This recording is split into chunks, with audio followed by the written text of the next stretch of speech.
जब भी सोचूं तुझे दर्द अपना बढ़ा लेता हूँ, फिर हर नए साल का सूरज देखकर मुस्कुरा लेता हूँ।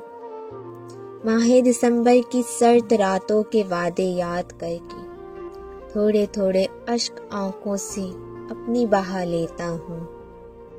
कभी जो आंखों में तेरे अश्क देखूं, ख्वाब बन के वो तमाम अश्क चुरा लेता हूँ। यह आदत तो वफा के कायल जानते हैं मेरी, कि प्यार मिले जहाँ भी सर अपना झुका लेता हूँ।